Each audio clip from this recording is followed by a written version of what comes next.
Have you ever felt like your marriage wasn't really yours anymore, like someone else was secretly pulling the strings?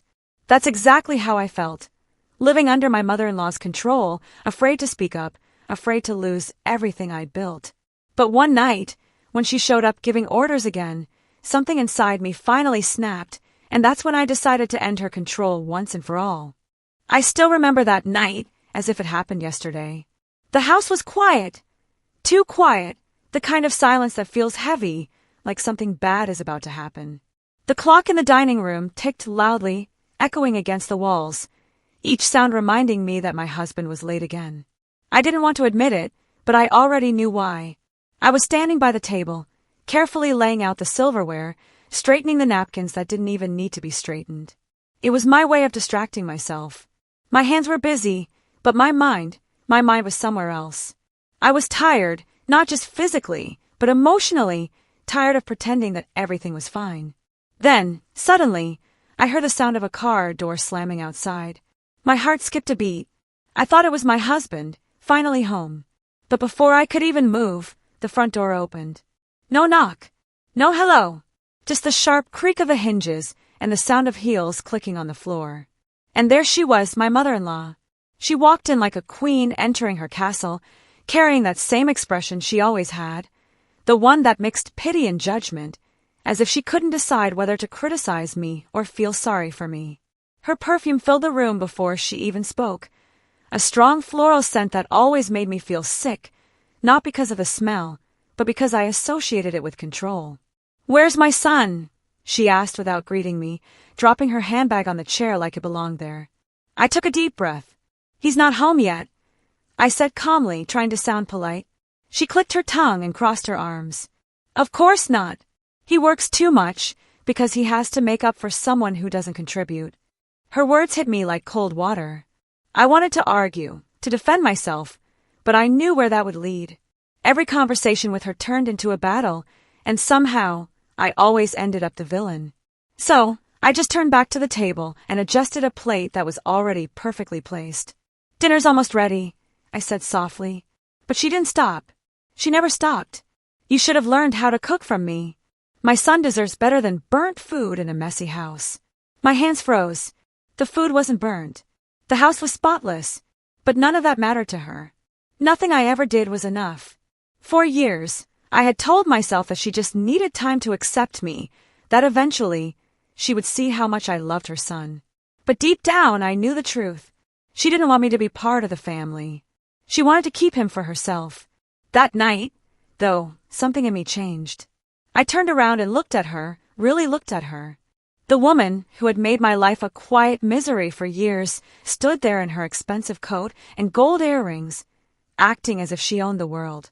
And for the first time, I wasn't afraid of her. "Would you like to sit down?" I asked, forcing a smile. She raised an eyebrow. "I'll wait for him. He doesn't like to eat without me." That sentence, that tone, it was like she'd stabbed me right through the heart, not because of the words themselves, but because of what they meant. She didn't see me as a wife. She saw me as an intruder.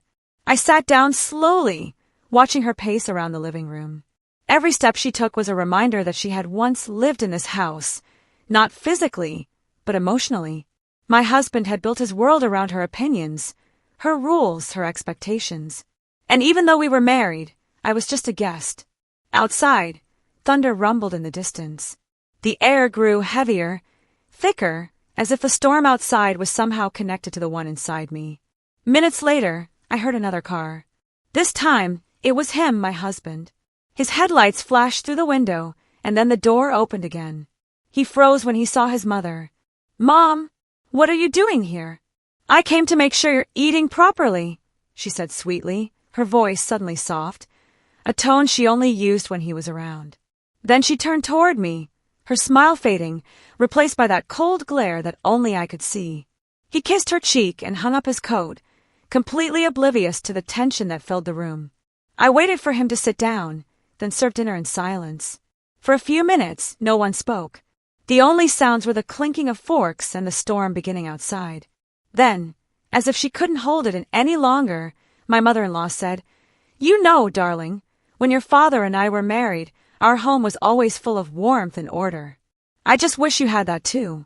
My husband gave a nervous laugh. Mom, don't start. But she continued, ignoring him. If only someone here understood what it means to take care of a man properly. That was it. The last straw. I felt the anger rise inside me, slow and deep like a wave building strength. I'd swallowed my pride for years, smiled through insults, apologized for things I didn't do, pretended to be the smaller person just to keep the peace. But peace built on fear isn't peace. It's surrender. I put down my fork. My voice trembled, but my heart didn't. Maybe you should let me take care of my husband, Mrs. Lawrence. After all, I'm his wife, not you. The room went silent. Her eyes widened, not because of what I said, but because it was the first time I had ever stood up to her. My husband looked from me to her, unsure what to do. Then, slowly, she smiled. It wasn't a kind smile. It was cold, sharp, like the edge of a knife. You wouldn't even have this house if it weren't for me, she hissed. I frowned. What do you mean? She reached into her purse and pulled out a folded document. This, she said, placing it on the table, is the deed to this house. Bought by me, signed by him, 3 years before your little wedding. My husband's face turned pale. My stomach dropped. She leaned closer.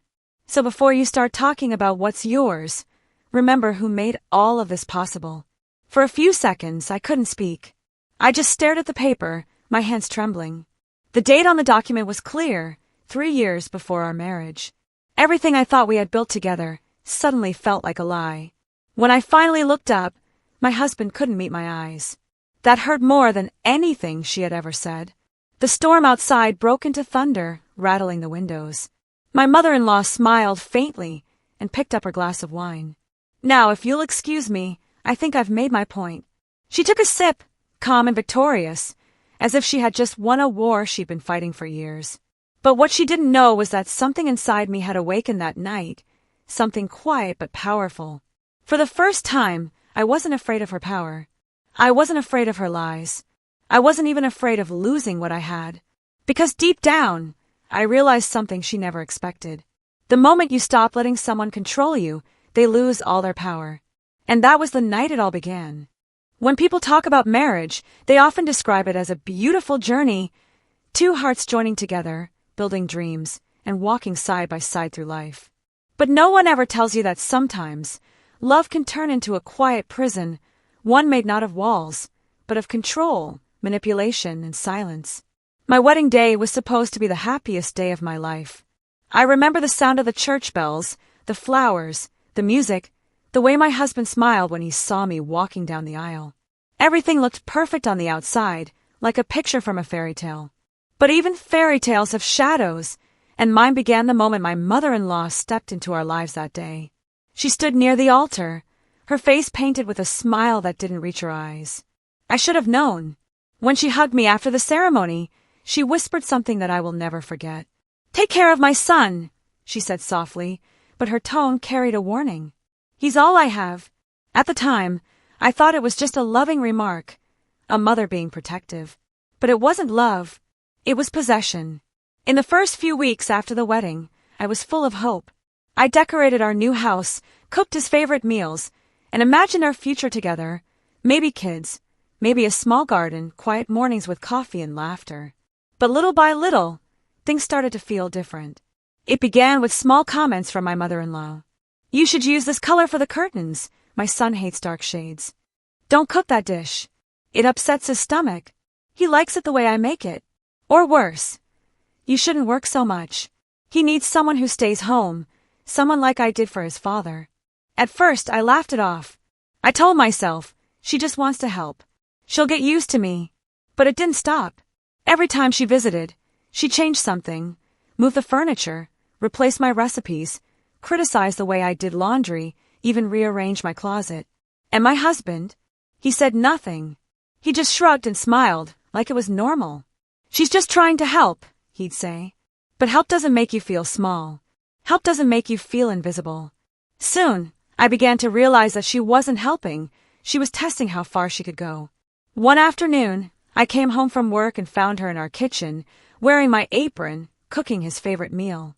She didn't even look surprised to see me. "Oh, you're home early," she said calmly. I thought I'd save you some trouble. You must be tired.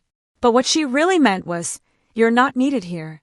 That night, my husband complimented her cooking, saying it tasted like childhood. He didn't notice that I barely touched my plate. He didn't notice the way her lips curved into a satisfied smile. It was in moments like that I started to understand what kind of marriage I was in. I wasn't sharing my life with just one person. I was sharing it with two. And one of them was determined to stay in control. She began calling every morning, asking what we were doing, what I was cooking, what I was wearing to family dinners. She criticized my job, my friends, even the way I spoke. Once, when I cut my hair shorter, she said in front of everyone, "Oh, sweetheart, you really should have asked me first. My son doesn't like short hair." I laughed to hide my embarrassment, but inside, I felt humiliated. The more I tried to set boundaries, the more my husband pulled away. He began visiting his mother every weekend, sometimes without telling me. And when he came home, he was distant, cold. He'd pick fights over little things, accuse me of not respecting her. One night, we argued for hours. I finally asked, "Do you even see what she's doing to us?" He sighed, shaking his head. "She's just being a mother. You're overreacting." Overreacting. That word broke something inside me. From then on, I learned to keep my feelings to myself. I stopped arguing. I stopped asking questions. I became quiet, careful, walking on eggshells in my own home. It's strange how control doesn't always come with shouting or threats. Sometimes it comes disguised as advice, as concern, as love. And little by little, you stop recognizing who you are. My friends noticed I was different. I stopped going out with them, stopped smiling as much. One day my best friend asked me, "Are you happy?" I opened my mouth to say yes, but no words came out. I wasn't happy. I was surviving. Then came the day that changed everything, the day I realized she wasn't just controlling me, she was controlling him too. It was our first wedding anniversary. I'd spent days planning a small dinner, just the two of us. Candles, music, his favorite dessert. I wanted it to be perfect. But as I was setting the table, the phone rang. It was her. I could hear her voice through the receiver, sharp and demanding. "He's coming to dinner with me tonight. I made roast beef, his favorite. You can celebrate with him another day." I tried to keep calm. "It's our anniversary," I said quietly. "We already made plans." She chuckled coldly. "You'll understand one day, dear. You can't take a man away from his mother." When he got home, he didn't even look me in the eye. "Mom's not feeling well," he said, grabbing his coat. "I'll be back soon." He never came back that night. I waited at the table until the candles melted down to nothing, staring at the empty chair across from me. The food went cold. My heart did too. That was when I realized the truth. I wasn't married to my husband. I was married to his mother's expectations. From that night on, everything changed between us. She began making bigger decisions. What house we bought, how we spent money, even where we vacationed. She always had an opinion, and somehow, it always became the final word. She'd say things like, "Don't waste money on that. My son needs to save," or "That color doesn't suit the living room. I'll send new curtains tomorrow." And he would agree. Every single time. I felt like a guest in my own marriage, like someone who had to ask permission to exist. But what hurt the most wasn't her control, it was his silence. The way he looked away whenever I tried to talk about it, as if my feelings were too inconvenient. There was one night, I'll never forget it, when I found a small box hidden in the drawer of his desk. Inside was a check for $10,000, signed by his mother. The note attached said, "For emergencies, don't tell her." That's when I finally understood how deep her influence went. It wasn't just emotional. It was financial. She had tied strings to every part of our lives. I sat on the floor that night, holding that check, realizing how far I'd fallen into her web. My marriage wasn't a partnership anymore, it was a performance. And every day, I played the same role, the quiet, obedient daughter-in-law who smiled at family dinners, who thanked her mother-in-law for helping, who pretended everything was fine when it was falling apart. But inside, something was shifting. Slowly, silently. Because even when control feels absolute, even when manipulation seems endless, there's always a moment when the truth becomes too heavy to ignore. And I was getting closer to mine. It's strange how silence can be louder than words. 4 months, that silence had been creeping into every corner of my marriage, thick, heavy, and painful. It wasn't the kind of silence that comes after a peaceful evening or a loving glance. No, it was the kind that wraps around you like a fog, making it hard to breathe, harder to speak, and almost impossible to feel at home in your own house. It all started so subtly that I didn't even notice at first. My husband, Daniel, who used to talk to me about everything, from how his day went to his silly office stories, began to grow quieter after every visit from his mother. She had this uncanny way of planting doubts in his mind, small as seeds, that slowly grew into walls between us. I remember one night, sitting at the dinner table, staring at him as he scrolled through his phone. The food I'd cooked had gone cold, the candles were burning low, and the only sound was the clock ticking above the kitchen doorway. I finally asked softly, "Is something wrong?" He didn't even look up. He just said, "I'm tired, Claire." Not now. That phrase, "not now," became his shield and my prison. Days turned into weeks, and the house grew quieter. There was no laughter anymore, no gentle teasing, no late-night talks in bed. Only the echo of footsteps, the clinking of plates, and the tension that filled the air like static before a storm. But the silence wasn't just between us. It was also forced upon me by my mother-in-law, Margaret. She had a way of making me feel small without ever raising her voice. When she visited, she'd sit in our living room as if she owned it, rearranging things, commenting under her breath, saying things like, "In my day, wives knew how to make their husbands happy." At first, I tried to defend myself. I'd say, "I'm doing my best, Margaret." But she would just smile that tight, cold smile and reply, "Oh, I'm sure you think you are, dear." Daniel never said a word. He just sat there, silent, pretending to read the newspaper or watch TV. Every time I looked at him, hoping he'd say something, anything, to defend me, he looked away. That silence hurt more than any insult. It told me everything I needed to know, that his loyalty wasn't to me. It was to her. I started to avoid them both.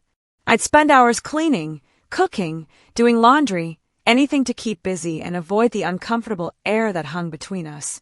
I even stopped playing music around the house because it only made the silence seem louder when it stopped. One afternoon, I overheard something that cut deeper than any argument could. Margaret was in the kitchen, speaking softly to Daniel while I was folding laundry in the next room. She said, "She's too emotional. You need to take control before she ruins everything." Daniel didn't argue. He just muttered, "I know, Mom." I froze. Ruins everything. What did that even mean? My heart pounded as I pressed my ear against the door. Margaret continued, "You're the man of this house. Don't let her make decisions without you. That's not how marriages work. Especially not with the money I helped you with." I dropped the towel in my hands. The money I helped you with? That was the first time I realized there was something much deeper behind her control, something involving power, and maybe even money. From that day on, the silence between Daniel and me became a weapon. Every time I tried to bring it up, he'd shut down. "Why do you always think my mother is the problem?" he'd snap. "She just cares about us." But caring doesn't feel like chains tightening around your life. I began to write in a small notebook, hidden inside my bedside drawer. I wrote everything I couldn't say out loud, every insult disguised as advice, every moment Daniel stayed quiet, every time I wanted to scream but didn't. That notebook became my secret voice, the only place where I could still be honest. Sometimes at night, I'd sit by the window and look outside, watching the neighbors laugh in their backyards or families walking their dogs. I wondered if they ever felt trapped like me, if their homes ever felt like cages dressed up as comfort. One evening, Daniel came home late again. I'd kept dinner warm, waiting like always, even though he didn't ask me to. When he walked in, I smiled and said, "I made your favorite, roast chicken." He didn't even look at the table. "I already ate," he said flatly, heading toward the living room. My throat tightened. "With your mother again?" He froze. The air between us turned sharp. "She needed to talk about some family matters," he said. "Family matters?" I whispered. "Aren't I your family too?" He didn't answer. The silence that followed was so thick it felt like a wall between us. That night, I lay awake next to him, staring at the ceiling, feeling the ache of words unspoken. It wasn't just the quiet that hurt, it was the meaning behind it. Silence meant dismissal. Silence meant control. Silence meant I was slowly disappearing. But what Daniel and his mother didn't realize was that I was no longer the same woman who kept quiet out of fear or respect. That silence that once hurt me was beginning to teach me something powerful: how to listen. I started to pay attention to every word, every glance, every strange document Margaret brought over, every time she mentioned the house, the money, or her investment. There was a secret hiding behind that silence, and I could feel it calling to me. So I stopped asking questions. I stopped trying to fix things. I let them think I'd given up. And in that quiet surrender, I found my strength. Because sometimes, silence isn't just pain. Sometimes it's preparation. And soon, I would break it. When that night came, they would finally hear me. All of them. It's strange how control doesn't always come with shouting, orders, or visible chains. Sometimes, it hides behind smiles, polite words, and gestures that seem caring but are anything but. That was exactly how my mother-in-law, Margaret, operated. Her control wasn't loud. It was invisible, silent, and woven into every part of our lives before I even realized it. It started with small things, subtle suggestions, said in that soft, sweet tone that made them sound like innocent advice. "Oh, Claire," she'd say, brushing a piece of lint off my shoulder, "don't you think Daniel would like it better if you wore your hair up? He's always liked neat women." I'd laugh it off, thinking she was just trying to help. But then Daniel would come home and casually mention, "You know, Mom said you used to wear your hair like that when we were dating. It looked nice." Coincidence? Maybe once, but not the 10th time it happened. Soon, it wasn't just about my hair or my clothes. It was about what we ate, where we went, how we spent our weekends. Every time we planned something together, Margaret somehow got involved. If I said I wanted a quiet weekend alone with Daniel, she'd suddenly have a family emergency that required his attention. If I mentioned redecorating the house, she'd offer to help by choosing the paint colors or rearranging the furniture herself. And Daniel, my husband, the man I thought would stand by me, never saw it. He thought she was just being helpful. "She means well," he'd say with a shrug whenever I complained. But deep down I knew. Margaret didn't mean well. She meant control. She had this invisible thread tied around Daniel, and every time I tried to pull him closer, she tugged him back. It wasn't just emotional, it was practical too. She was involved in everything that gave her power. Our finances, our house, even our future. I still remember the day she brought over a folder, thick, neatly organized, labeled house documents. She said it was just paperwork Daniel needed to sign to finalize a few things with the mortgage. I wasn't even asked to look at it. When I approached the table, she smiled sweetly and said, "Oh dear, don't worry about it. This is between Daniel and me. Legal stuff." I felt something twist in my stomach, but I didn't argue. Daniel signed the papers without reading much, trusting her completely. And when he was done, she gave him a kiss on the cheek and said, "You always do the right thing, son." Then she looked at me, that same small smile on her lips, and said, "Some things are just better handled by family." Family. The word stung like salt in a wound. Because somehow, in her eyes, I wasn't family. I was just the intruder.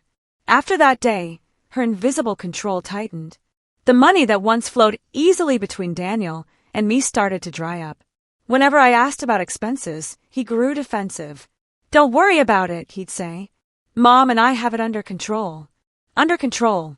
The irony didn't escape me. She even managed to twist how we communicated. If I confronted Daniel about something, she would hear about it before the night was over. The next day, she'd call and say, "Claire, I heard you were upset last night. You really shouldn't burden him so much. Men need peace at home." I started to wonder, was Daniel telling her everything? Or was she listening in somehow? Her timing was always too perfect. She knew things she shouldn't have known. Once, I was in our bedroom, crying quietly after a fight, and my phone buzzed with a message from her. "You'll never win if you keep trying to fight him. Learn your place." My blood ran cold. I never gave her my number. She must have gotten it from Daniel. And that's when it hit me. Margaret didn't just control him. She was watching me. But the worst part wasn't the spying or the manipulation. It was how she managed to make Daniel believe that I was the problem. Whenever I stood up for myself, he'd sigh and say, "Why do you always assume Mom's against you?" He made me feel like I was paranoid, like I was the one tearing the family apart. And that's how her control worked best, not through direct confrontation, but through doubt. Doubt that slowly eroded my confidence, my peace, and even my sense of reality. One afternoon, I decided to test something. I told Daniel I wanted to visit my parents for the weekend. He said, "Sure, go ahead." But later that night, Margaret called. "Oh, I heard you're going to see your parents," she said, her voice dripping with false concern. "Don't you think Daniel might feel lonely? He's been so stressed lately." I hung up the phone trembling. Within minutes, Daniel came into the room. "Do you really have to go?" he asked. "Maybe stay. Mom's right, I've been exhausted." It was like she had a direct line to his mind. Her control was everywhere, like invisible hands rearranging my life.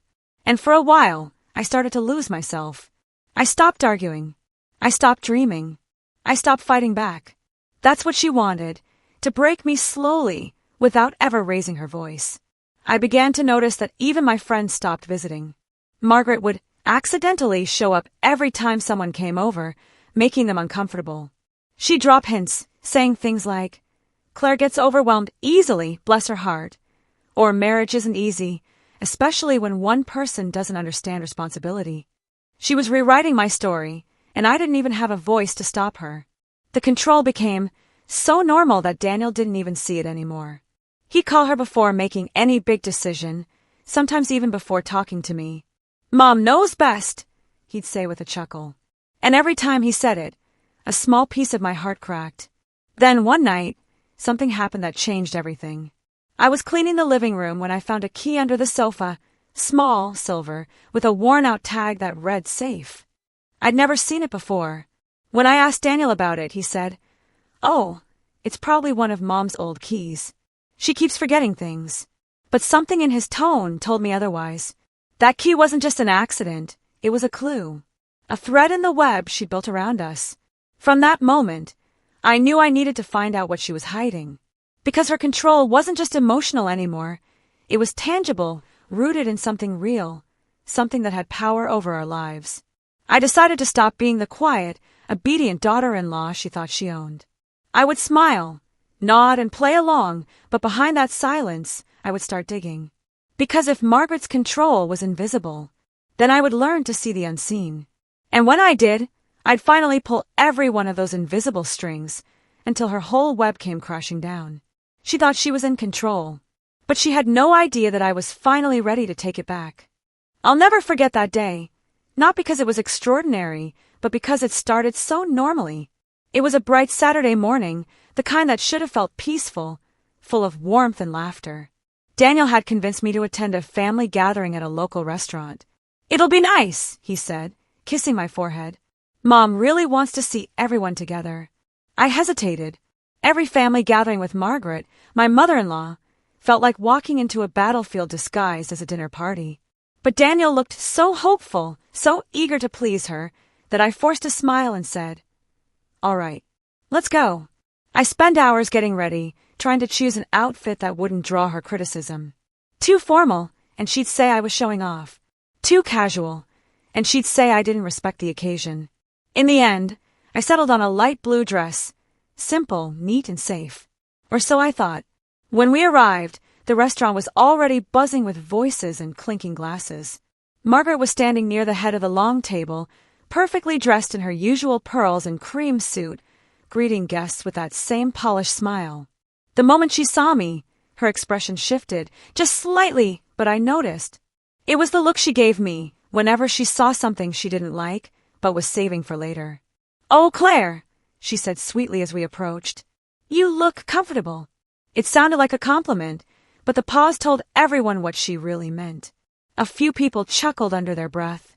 My face burned, but I kept smiling. The meal began, and at first, things seemed fine. There was laughter, conversation, and even a few jokes from Daniel's cousins that made me relax for a moment. Margaret sat across from me, sipping her wine with slow, deliberate grace, occasionally making small comments about the food or the restaurant service. But I could feel it. She was waiting for her moment. And it came soon enough, Halfway through the dinner, someone brought up Daniel's new promotion. Everyone congratulated him, clinking glasses and offering toasts. I smiled proudly and said, "He worked so hard for it. I'm so proud of him." Margaret tilted her head, smiling faintly.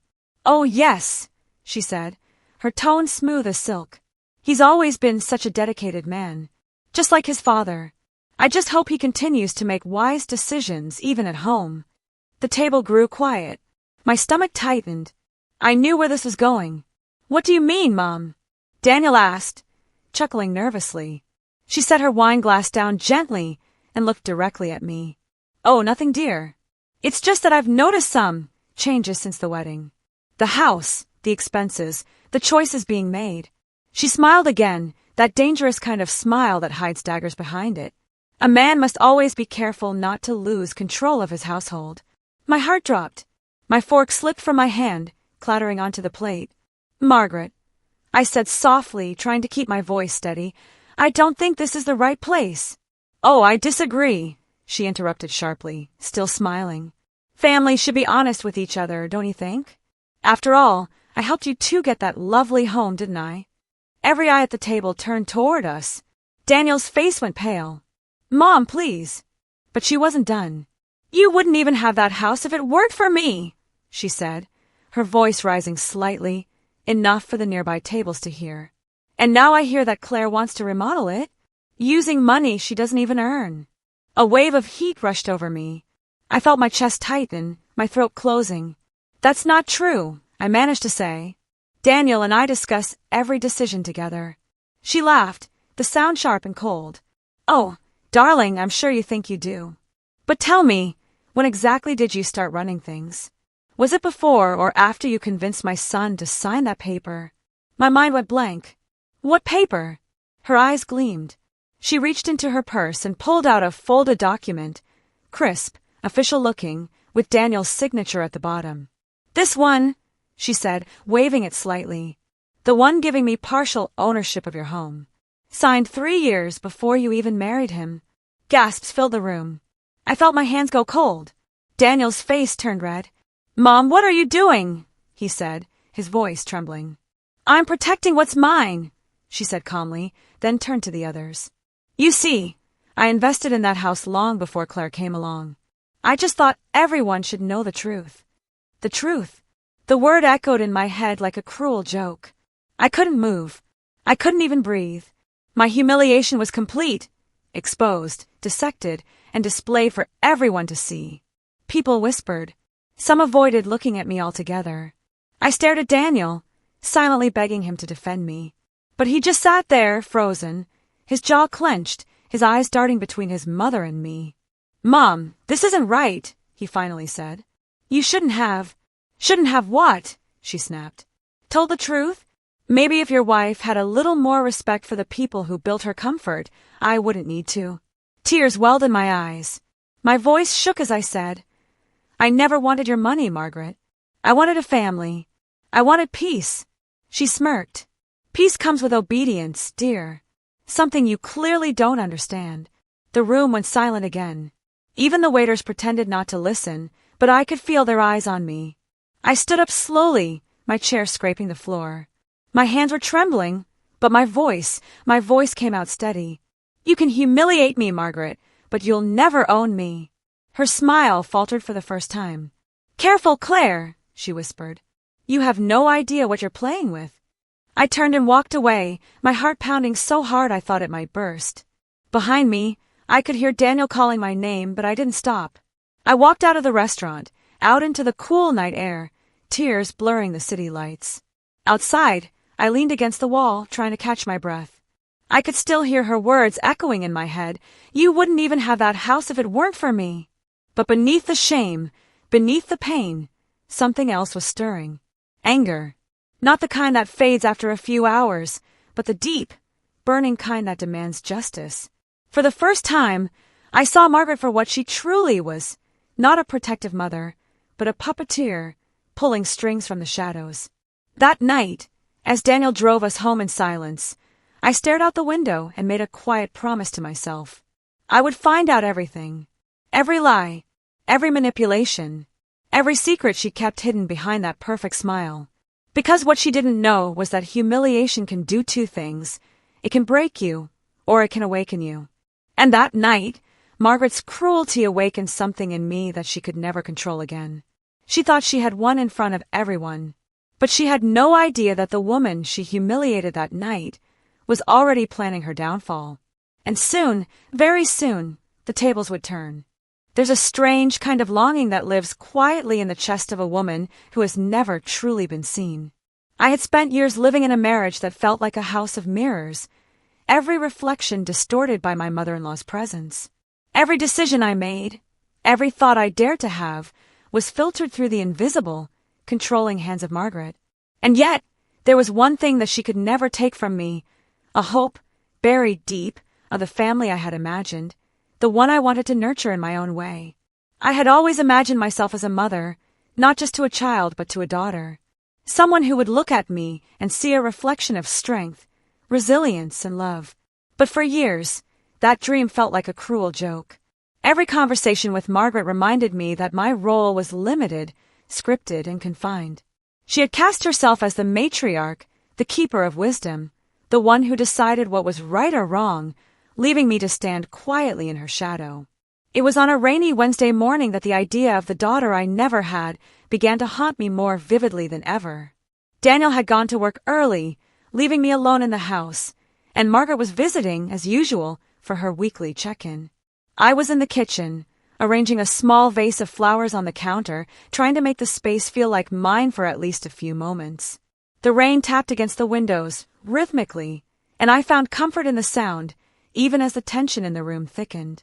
Margaret walked in, carrying a stack of magazines and a look of calculated cheer.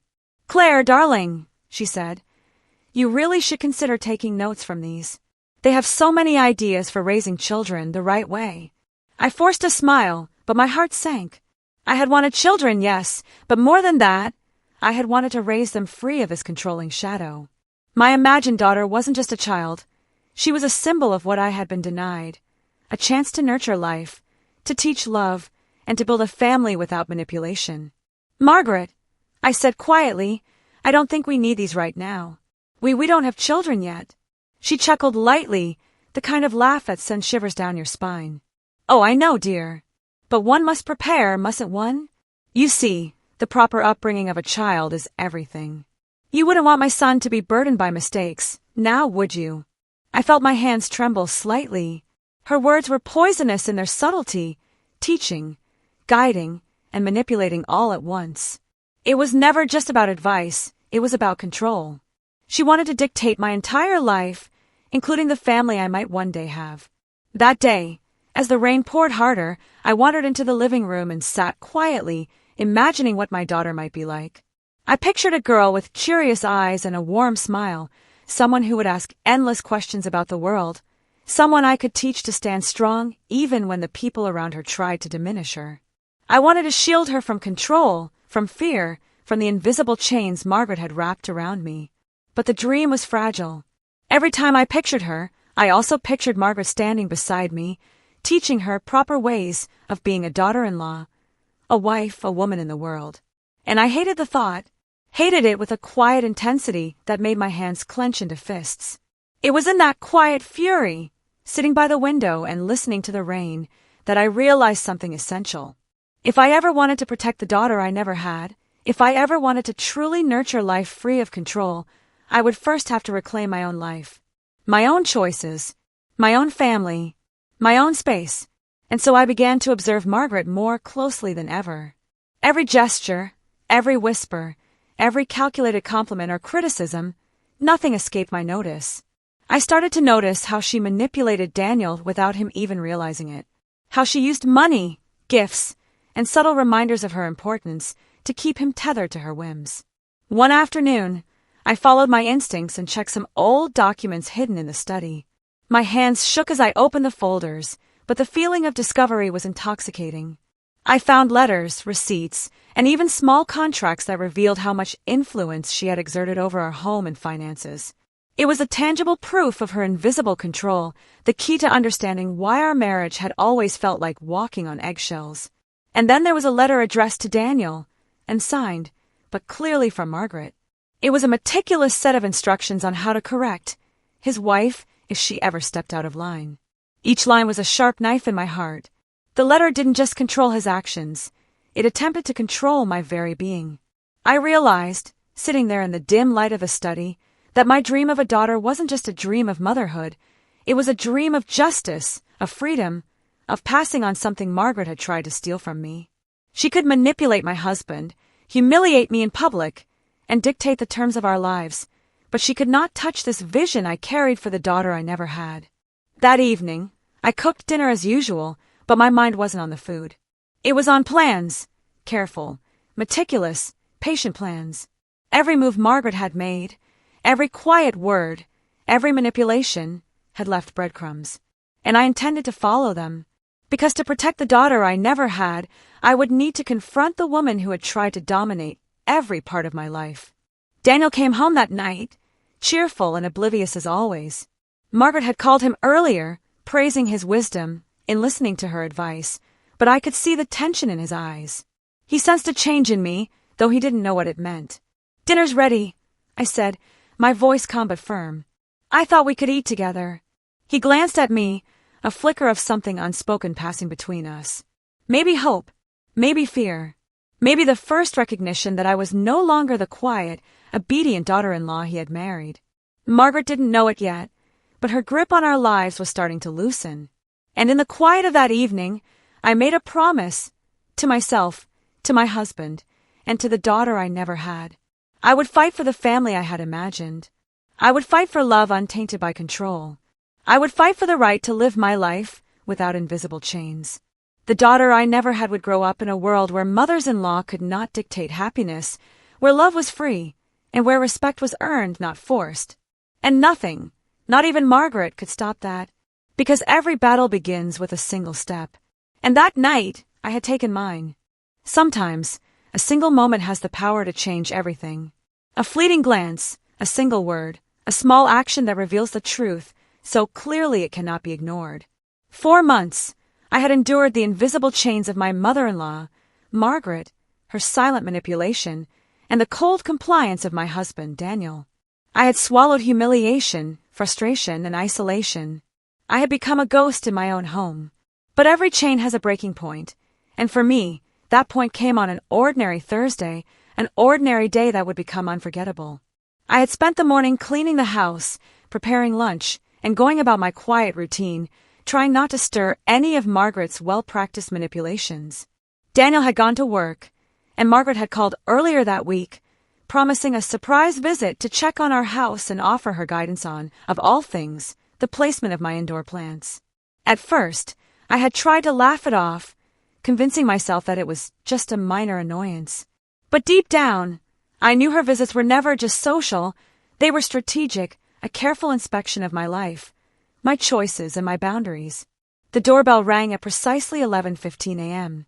I opened the door to find her standing there, immaculate as always, her pearls glinting under the morning sun, her expression calm but dangerous, as though she knew she owned not only the house but every emotion inside it. "Oh, Claire," she said sweetly, stepping in without waiting for an invitation. "I thought I'd come by to see how you're managing everything. Daniel mentioned you've been trying some new recipes. Intriguing, isn't it?" I smiled politely, masking the irritation curling inside me. "Yes, Margaret. I thought it would be fun to try something different for lunch." She glanced around the kitchen, her eyes sharp and calculating.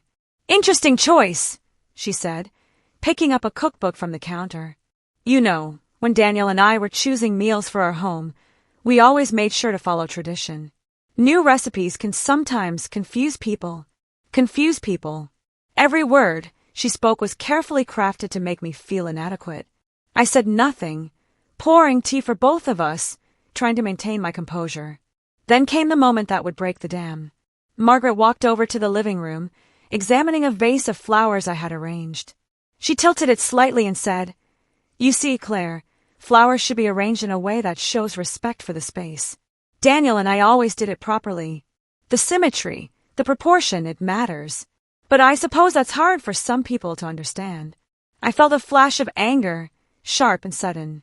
My hands clenched into fists behind my back. my teeth ground together. For the first time in months, I wanted to speak, not politely, not softly, but with the raw, searing honesty that had been suppressed inside me for so long. And then she did it. She touched the checkbook lying on the kitchen counter, the one I had been guarding, the one that Daniel had naively left within her reach during her last visit. She flipped through it casually and said, almost laughing, "Oh, I see you've been using some of the funds I set aside for Daniel and me. Very creative of you, Claire, but perhaps a little reckless." The words hit me like a physical blow. I felt my knees weaken. I had never misused money, never touched her funds, without Daniel's consent, but she said it as though the accusation were fact, letting it linger in the air like a poison mist. I looked at her, and something inside me snapped. The years of silent suffering, the slow erosion of my self-respect, the endless manipulation, the public humiliation, the invisible control, all of it coalesced into a single, blazing moment of clarity. "You've gone too far, Margaret," I said, my voice trembling at first, then rising, gaining strength with every word. "This isn't your house. This isn't your marriage. Daniel and I are adults, capable of making our own choices. And your attempts to manipulate, control, and humiliate me, they stop now." Margaret froze, her smile faltering. She opened her mouth as if to respond, but I didn't give her the chance. I stepped forward, my eyes locked on hers. "I will no longer allow you to dictate our lives. Every insult, every sneaky intrusion, every attempt to turn Daniel against me, enough. This is my home, my marriage, my life, and you have no claim over any of it." The words hung in the air like a thunderclap. For a moment, silence descended, heavier than any I had experienced before. Even the birds outside the window seemed to pause as though listening. Margaret's expression shifted from surprise to fury. "Claire," she said, her voice trembling slightly, betraying the first crack in her carefully constructed composure. "You can't speak to me like that. I am your husband's mother. I've done more for this family than you could possibly understand." I didn't flinch. "You may have contributed to our home, Margaret," I replied, voice steady, "but that does not give you the right to control our marriage, our choices, or my dignity. Your era of control ends today." She opened her mouth again, but this time, no words came out. Her eyes flickered to the door, to Daniel's empty office chair, and then back at me. I could see, clearly, that she hadn't expected this confrontation, not from me. For the first time, I realized that her power had depended entirely on my silence, my compliance, my fear. And now that I had taken that away, she was powerless in a way she had never experienced before. The moment I spoke those words, the air seemed to shift. It was like stepping into sunlight after years in shadow. I could feel the tension in my body ease slightly, replaced with something new, strength, resolve, and an unshakable sense that my life was finally my own again. I knew this confrontation was only the beginning. Margaret would not give up easily. She had mastered manipulation over decades, and she would try to reclaim her influence. But for the first time, I had found my voice, and with it, the clarity to see how to fight back. That day, I learned that sometimes, the last straw is not just about endurance. It is about awakening, about realizing that enough is enough, and that the power to reclaim your life has been within you all along. As Margaret finally left, her steps sharp and deliberate, I closed the door behind her. I leaned against it for a moment, taking in deep, steady breaths.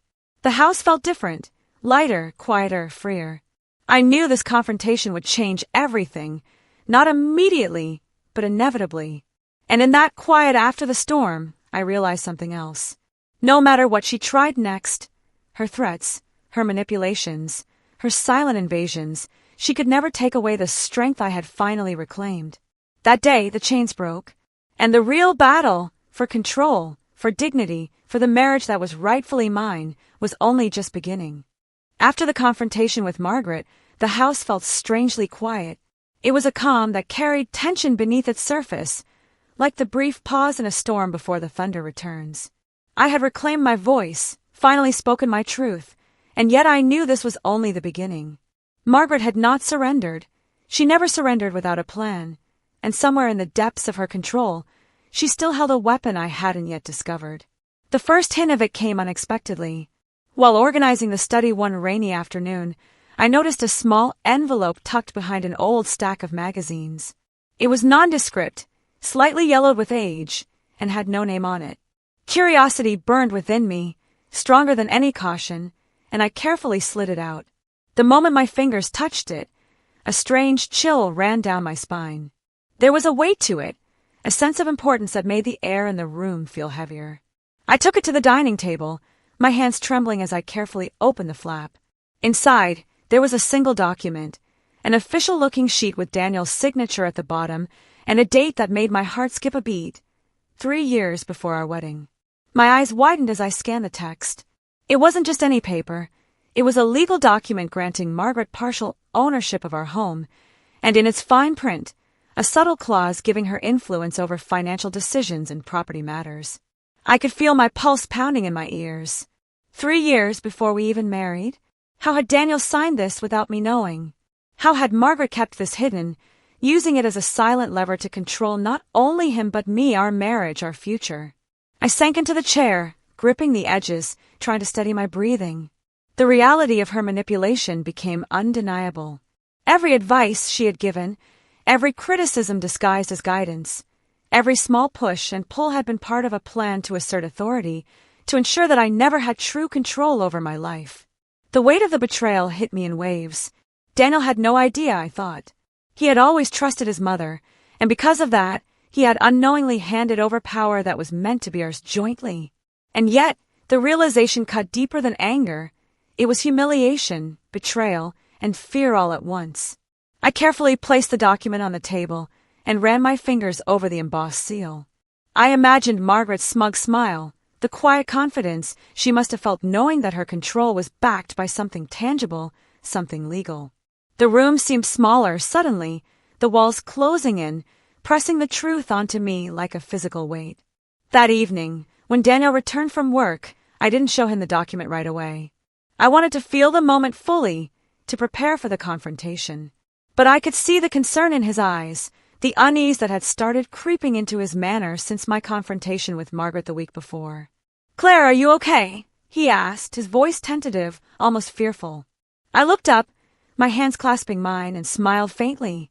"I'm fine," I said softly, but I didn't mention the envelope yet. Not until I had fully processed the magnitude of it. Later, after dinner, I finally brought it out. I laid it on the table between us, the edges crisp, the signature glaring like a spotlight on our unspoken history. "Daniel," I said slowly, carefully, "do you know what this is?" He leaned forward, squinting, his brow furrowing. "Is this that?" "Yes," I interrupted, voice firm, though my heart raced.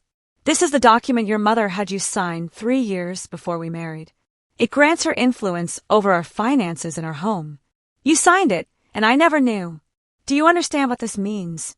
Daniel's face paled. I didn't know," he stammered. "I thought she said it was just nothing important." "Nothing important?" I repeated, incredulous. "Do you realize how much control she's had over us? Over me? Over our marriage?" His hands shook as he reached for the paper, but I pulled it back slightly, my eyes locking onto his. "No, Daniel. This isn't just about the house. This isn't just about money. This is about trust, about manipulation, about your mother using legal means to dominate our lives while we thought we were in control. And she did it quietly, invisibly, so that we would never see it coming." He swallowed hard, and I could see the dawning horror in his eyes. For the first time, the veil had been lifted, and he began to see Margaret for what she truly was, not a loving, protective mother, but a strategist, a manipulator, a woman who had quietly orchestrated the rules of our marriage long before I even entered the picture. I felt a surge of anger and empowerment all at once. Holding that document in my hands, I realized that it was both a weapon and a key. A weapon for Margaret if left unchecked, but a key for me if I could muster the courage to use it wisely. "This," I said, voice trembling yet fierce, "is why everything she's done feels like control, Daniel. This document explains the invisible chains I've been trying to break for years. But now we know the truth. Now we can do something about it." Daniel's lips parted, but he didn't speak. He could barely comprehend the reality that had been hidden in plain sight. He had been complicit, unknowingly, in the very system that had caused our marriage so much pain. But unlike me, he was seeing it for the first time. Margaret had assumed that silence and secrecy would guarantee her dominance forever. She had not accounted for the fact that the moment we discovered the document, everything would change. Everything. I looked at Daniel, my eyes steady. We can fight this, Daniel. We have the power now, but we have to act carefully. If she senses what we know, she will do everything in her power to regain control. She is cunning. She is relentless. But we are no longer blind. The weight of the discovery hung heavy between us, but for the first time in years, it was not suffocating. It was sharp, alive, and brimming with possibility. I spent that night reading every clause of the document, understanding the extent of Margaret's manipulation.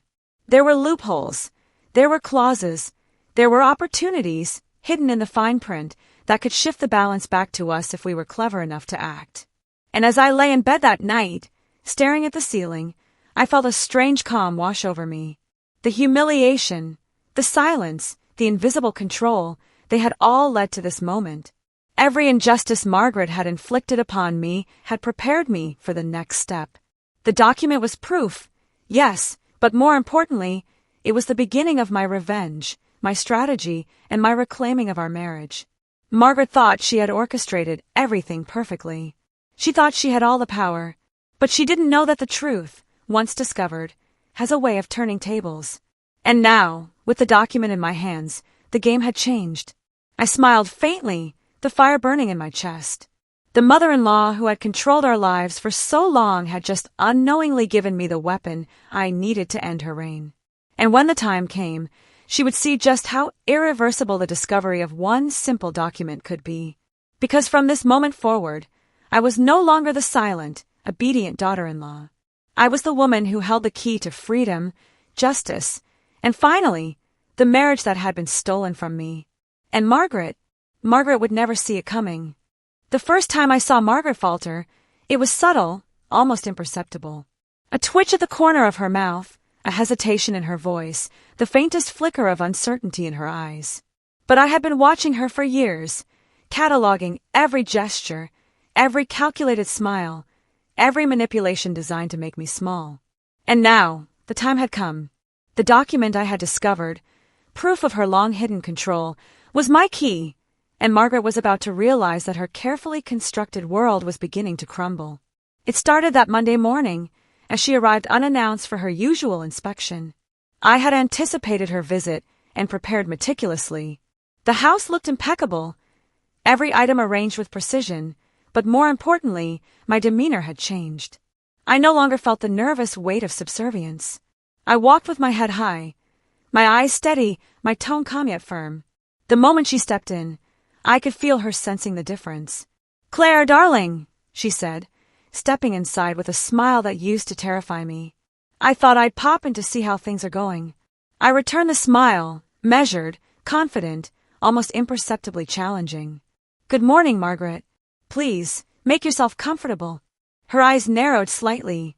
"Oh, I always make myself comfortable," she said, setting down her handbag with deliberate care. "You know, it's important for a daughter-in-law to maintain the house properly. It reflects on the family." "Yes," I replied softly, "and it also reflects on the choices we make as a couple. Daniel and I have been discussing some plans." Her head tilted, suspicion creeping into her carefully composed expression. I could see her calculating, trying to measure how much control she still had. And then I placed the envelope on the table, the one she had no idea I had found, the document that held all the proof she had assumed was invisible. I slid it toward her with a calm hand. "Margaret," I said evenly, "we need to talk about this." Her eyes flicked down to the envelope, a brief pause, then a flash of recognition. She reached for it, but I kept it just out of reach. "Claire," she said, voice tight but controlled, "what is this?" "It's the document you had Daniel sign years ago," I said. "The one that gave you partial ownership of the house and influence over our finances. The one that explains every manipulation, every attempt to control our marriage." Her carefully curated calm cracked for the first time. A small gasp escaped her lips. I had never heard her falter like that. The usually impervious matriarch of our family suddenly looked small, uncertain, even vulnerable. Margaret laughed softly, a sound that was meant to be dismissive but came out strained. You found it. How did you? I interrupted her gently, my voice steady. I found it and I read it. Every clause, every fine print, every sneaky line you hoped we would never notice. And now, Margaret, I understand how much power you've been trying to wield over us. But that power ends today. Her eyes widened, and the color drained from her face. Claire, you don't. Yes, I do, I said firmly. And I'm done being silent. I'm done being afraid. You underestimated me because you assumed fear would always keep me compliant. But fear only lasts as long as silence. And I am no longer silent. For a moment, she didn't speak. I could see the gears turning behind her eyes, trying to process, trying to strategize. But I could also see the panic creeping in. The mother-in-law who had orchestrated every aspect of our lives, who had manipulated my husband, humiliated me publicly, and controlled every detail of our marriage, she was unsteady. And that unsteadiness was beautiful. You can't do this, she said finally, her voice rising in panic. This house, this family, Daniel. Daniel and I are a partnership, I interrupted gently but firmly. Not a puppet for your schemes. And this marriage, our marriage, is ours, not yours. You can try to influence, to intimidate, but we now have the truth, and with it, the ability to protect ourselves. Her hands trembled slightly as she reached for the envelope again, but I placed my hand over it, holding firm. No, Margaret. This time, I decide who holds the power, and I am not giving it back to you. She stepped back, her face a mixture of shock, fear, and fury. I could almost hear the careful mental scripts she had relied on for years crumbling in her mind. The matriarch, the omnipotent mother-in-law, the invincible puppeteer, she was human, fallible, and for the first time vulnerable. Margaret's breathing quickened. Claire, you think this changes everything? You don't understand what you're dealing with. I built this family. I protected it. I made sure everything. Yes, you made sure I felt small, I said softly, leaning in slightly, and that Daniel remained under your influence. But now we see the truth, and the truth changes everything. Her hand shook visibly, and I realized that her carefully cultivated control had finally collapsed. Not with a dramatic scene in public, not with shouts or confrontation, but with the quiet revelation of the truth. The invisible chains had been revealed, and once revealed, they could no longer bind us. I sat back, letting the weight of the moment sink in. Margaret's power, once absolute, was fractured. She looked at me now not with the commanding authority she had always wielded, but with uncertainty, fear, and an unspoken question. What would I do next? And in that moment, I understood something vital. The collapse of a tyrant's control doesn't always require force. Sometimes, it requires knowledge, patience, and the courage to confront what has been hidden in the shadows. Margaret had assumed she was untouchable, that her influence over Daniel and over me would never be questioned. But the document, the proof, and my newfound resolve had shattered that illusion. The mother-in-law who had dominated our lives, dictated our choices, and humiliated me publicly was collapsing under the weight of her own manipulations. And for the first time in years I felt free, not just in spirit, but in the knowledge that I could reclaim my marriage, my home, and my dignity. As she finally left the room, her steps slow and hesitant, I felt a rush of clarity. This was not the end, but it was a beginning. A beginning of strategy, of careful moves, of reclaiming everything that had been stolen from me. And in that quiet, heavy moment, I realized something essential. The collapse of control is only terrifying for those who believed it would last forever. Margaret had believed her reign was eternal. She was wrong. And now, it was only a matter of time before everything she had tried to control would be turned against her. The night had fallen quietly over our house, but inside, my mind was a storm of thoughts, plans, and long-suppressed emotions. The confrontation with Margaret had left her shaken, her dominance finally cracked, but I knew that her collapse was only the beginning. Control is not relinquished easily, and a mother-in-law like Margaret would not simply accept defeat. The next steps had to be precise, deliberate, and unassailable. I had the document, the undeniable proof of her manipulations, and now I faced the most critical moment of all, the decision of how to use it. Sitting alone in the study, I spread out every piece of evidence I had gathered. Letters, receipts, the contract, and the envelope with Daniel's signature. Each item told a story of deceit, manipulation, and silent control. I could almost hear Margaret's voice in the margins, whispering instructions, correcting my behavior, guiding Daniel without him knowing. And yet, as I looked at the papers, the overwhelming fear that had once held me in place was gone. For the first time, I realized that the power was in my hands. I thought of Daniel, sitting upstairs in his office, unaware of the full extent of the deception that had shaped our marriage. I wanted to protect him from the shock, to guide him gently toward the truth, and to ensure that we could reclaim our life together. But more than that, I wanted to protect myself, to make sure that Margaret could never, ever manipulate me again. The thought of my imagined daughter, the one I had always dreamed of having, flashed through my mind. I wanted her to grow up in a home free from hidden control, free from humiliation, free to love and live without fear. I picked up the envelope again, the paper crisp between my fingers. The weight of the decision pressed on me like a physical force. There were options, each with consequences. I could confront Margaret directly with the document and demand her retreat. I could involve Daniel immediately, letting him see the truth and support me in reclaiming our marriage. Or I could be strategic, observing her, using her own fear and underestimation of me to dismantle her influence step by step, carefully, until she had no foothold left. The first option, confrontation, seemed immediate, cathartic, almost satisfying. I could imagine the scene, Margaret standing there, confident as ever, and then watching her falter as the truth was laid bare. But I knew her too well. Confrontation without preparation might backfire, leading her to manipulate her way out of defeat, to draw Daniel back into her sphere, to twist the narrative until I was the one on trial. No, this had to be methodical. I considered involving Daniel next. He deserved to know, deserved to see the truth, and yet I feared his initial reaction. He loved his mother, blindly at times, and the revelation could shock him, cloud his judgment, or even make him defensive. I needed his support, yes, but only after I had prepared the strategy. The element of surprise, the clarity of plan, and my own confidence had to come first.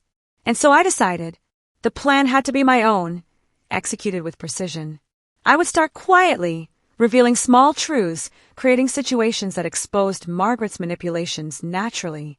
I would use the document not as a threat, but as leverage, showing her that I was aware, prepared, and in control.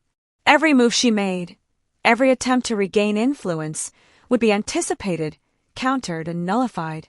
The decision gave me a sense of calm I hadn't felt in years.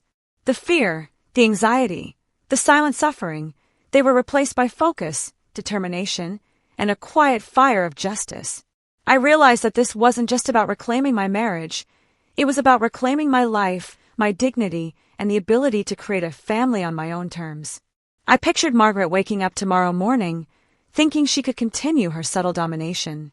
I smiled, imagining her attempts being met with careful resistance at every turn, her strategies unraveling before my steady, calculated moves. She had assumed that her control would last forever because she believed her manipulations were invisible. But she hadn't counted on discovery, intelligence, patience, and a woman finally willing to fight for herself and her family. Hours passed as I wrote notes, mapped out sequences, and rehearsed conversations in my mind. Each scenario considered, each reaction anticipated, I felt more prepared, more empowered. The document was not just a tool, it was a blueprint for change, the foundation of my reclamation. When Daniel came down for a late-night snack, I showed him a single page, enough to hint at the truth without overwhelming him. His eyes widened, and he looked at me, confusion mixed with dawning realization. "Claire, is this?" he began. "Yes," I said gently, "but don't worry. I've thought this through. I know how to handle it, and I want you with me, step by step. Margaret's control ends, but we need a plan. Together." His hand found mine across the kitchen counter, and I felt the weight of his trust, his willingness to follow, his readiness to reclaim our life. It was a small but significant victory, a first step in turning the tide. That night, as I lay in bed, I felt a strange combination of fear, excitement, and relief. The decision was made. The plan was set in motion.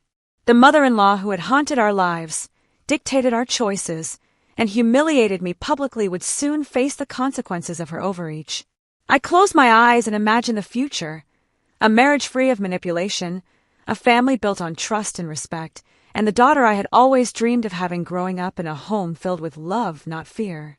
The thought warmed me, strengthened me, and filled me with determination. The decision was simple in its essence. Take control, protect my family, and dismantle the tyranny that had ruled our lives for too long. But simple did not mean easy. The path ahead would be full of challenges, careful maneuvers, and the constant threat of retaliation. Margaret was cunning, experienced, and relentless, but I had clarity, resolve, and justice on my side. In the stillness of that night, I made a vow to myself, to Daniel, and to the family I was building, that I would see this through. Every whisper of manipulation would be countered, every attempt at control would be neutralized, and every move Margaret made would be anticipated, rendered powerless and exposed. I drifted to sleep with the knowledge that the battle had only just begun, but for the first time in years, I felt the exhilarating certainty of power. The mother-in-law who had dominated our lives would soon learn that the era of control had ended, and the first moves of justice, subtle but inevitable, were already in motion. The evening air was thick with tension, a subtle, almost tangible weight that pressed against the walls of our dining room. I had spent the entire day preparing for what I knew could be a pivotal night in my life, a night where the balance of power would shift irreversibly. The table was set perfectly, every plate polished, every glass gleaming, and the silverware aligned with military precision. But more than the aesthetics, the atmosphere was charged with anticipation. Daniel had no idea how carefully this dinner had been orchestrated, and Margaret believed she was entering a familiar stage where she held the script. The doorbell rang precisely at 7:05 p.m. I opened it to find Margaret standing there, immaculate as ever, her pearls catching the soft glow of the porch light. She smiled, the same practiced, superior smile I had seen so many times, the smile of a woman who assumed she controlled every outcome. "Claire, darling, what a surprise! And such a beautiful table," she said, stepping inside with a poise that masked the slightest curiosity. "Daniel has told me so much about tonight." I returned her smile, calm and composed. "Thank you, Margaret. I thought we'd have a nice dinner together. It's been a while since we've all sat down." She nodded approvingly, unaware that her confidence was about to be tested in ways she could never anticipate.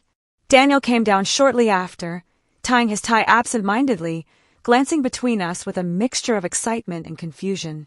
He had no inkling of the plan I had devised, no idea of the subtle maneuvers that were already unfolding beneath his mother's gaze. We sat. I poured wine, careful to fill the glasses evenly, watching Margaret's expression as she settled into her usual place at the head of the table. Her eyes flicked around the room, scanning everything with the practiced appraisal of a woman who believes she commands not just the room but the lives within it. I began the dinner casually, asking about her day, sharing light anecdotes, making her feel comfortable, all the while letting her assume she was in control. But beneath the polite chatter, I was guiding every moment, every glance, every sentence, ensuring that the upcoming revelation would strike with maximum effect. Halfway through the main course, I decided it was time. My hand moved to the envelope I had placed subtly to my left under the neatly folded napkin. I could feel the tension building in the room. Margaret was blissfully unaware, and Daniel's curiosity was piqued, sensing the unusual calm determination in my demeanor. "Margaret," I began gently, holding her gaze, "there's something important I think we all need to discuss tonight." She arched a brow, a flicker of suspicion crossing her otherwise composed face. "Oh, and what might that be, Claire?" I lifted the envelope and placed it squarely in the center of the table. The paper seemed to hum with significance under the chandelier's warm light. "This document," I said, voice steady but firm, "explains much of the tension, confusion, and manipulation that has affected our marriage and our home over the past years." Margaret's hand froze midair, her eyes narrowing as she leaned slightly forward. "Claire, I don't. Please, just read it," I interrupted gently. "Everything you've hidden, every attempt to influence, every action meant to control, It's all here, in black and white. Daniel's eyes widened as he reached for the envelope, hesitating, sensing the gravity of the moment. Margaret, however, recoiled slightly, a faint tremor betraying the first real crack in her armor. The mother-in-law who had ruled our lives with silent, invisible chains now realized that her carefully constructed web had been exposed. The document sat there, tangible and undeniable, proof of her decades-long manipulations. Margaret opened her mouth, words trembling on the edge of articulation. You can't, this doesn't. I raised my hand to stop her, letting the silence hang, thick and suffocating. It does, Margaret. This is the reality. And now that it is visible, we can no longer allow it to dictate our lives. She leaned back, her posture stiff, a sharp inhale betraying her attempt to regain composure. I could see her calculating, desperately trying to find a strategy to reclaim the control she believed was hers. But the document had shifted everything. She was no longer the silent puppeteer. The balance had changed. I took a deliberate sip of wine, letting the moment stretch, letting Margaret feel the weight of the revelation. Daniel's hand found mine across the table, and I squeezed it gently, anchoring both of us in the shared understanding of what this dinner represented, the beginning of our freedom. Margaret's voice, usually commanding, now faltered. Claire, you think you can just... Yes, I said softly but firmly, I can. And I will. Not out of malice, but out of necessity. For our marriage, for our home, for the life Daniel and I are building together. Your era of control ends tonight. Her eyes darted around, searching for allies, for excuses, for loopholes. But there were none. She had relied on secrecy, deception, and my compliance to maintain her dominion. I had removed those elements. The mother-in-law who had dictated our lives, humiliated me in public, and subtly undermined my marriage was now powerless. The rest of the dinner continued with careful diplomacy, but the atmosphere had irrevocably changed. Margaret tried to maintain her composure, but her gestures were rigid, her smile strained, her usual verbal dominance reduced to silence. Every word she spoke felt forced, every laugh hollow. The document had shifted the power dynamic completely. Daniel and I spoke in subtle nods and glances, a silent agreement forming between us. This dinner was not just a meal, it was a turning point. A chessboard had been laid out, and the first moves had been made. Margaret's attempts to dominate, to manipulate, to humiliate would now be met with awareness, strategy, and unwavering resolve. By the time dessert was served, Margaret was withdrawn, a shadow of the confident, controlling woman who had entered our home hours earlier. She ate mechanically, barely meeting our eyes, her mind undoubtedly racing, trying to comprehend how her reign had crumbled so quietly yet so decisively. I looked at Daniel, and he smiled faintly, his eyes filled with relief, understanding, and trust. We were finally united, aware of the truth, and ready to reclaim our lives together. As Margaret finally rose to leave, her movements stiff and deliberate, I stood at the doorway, maintaining eye contact. Thank you for coming, Margaret. This evening has been enlightening. She froze, a flicker of fear and realization crossing her face, before exiting quietly, leaving the house, and the balance of power forever changed. I closed the door behind her, the sound echoing in the quiet, charged air. For the first time in years, I felt truly in control. The mother-in-law who had overshadowed our lives, dictated our choices, and humiliated me publicly had been confronted, not with anger alone, but with strategy, clarity, and the undeniable truth. The Turning Point dinner had done more than reveal the document. It had revealed the woman I had become, resolute, fearless, and capable of reclaiming her life. The first moves of justice had been made, and the path ahead, though fraught with challenges, was mine to navigate. And as I sat at the now empty table, the soft hum of the evening settling around me, I realized one undeniable truth. Sometimes, the most decisive battles are won quietly, strategically, and with the weight of undeniable evidence. The mother-in-law had underestimated me. That was her first and last mistake. The morning after the Turning Point dinner, the house felt strangely silent, almost expectant, as if it too had held its breath the night before. The tension that had hung over us for years, the invisible chains Margaret had so meticulously woven, was still present, but now it was different. There was no longer fear in the air, only anticipation, as if the walls themselves were aware that a storm had passed and a new order had begun. I moved through the kitchen, sipping coffee slowly, relishing the quiet, the rare calm before the next steps of our reclamation. But beneath my calm, my mind raced, replaying every glance, every hesitation, every word Margaret had spoken during dinner, analyzing her reactions and preparing for what I knew would come next. Daniel sat across from me, his eyes heavy with the weight of realization. He had seen the document, felt its impact, and yet, like me, he was still trying to process the full extent of Margaret's control over our lives. The betrayal, hidden in plain sight for years, had settled on both of us like a cold, suffocating fog. But the fog was lifting now, replaced with clarity, determination, and the unspoken understanding that nothing would ever be the same again. "It's unbelievable," Daniel murmured, his voice low but tense. I can't believe she did all of this without me knowing. All these years, and I trusted her completely.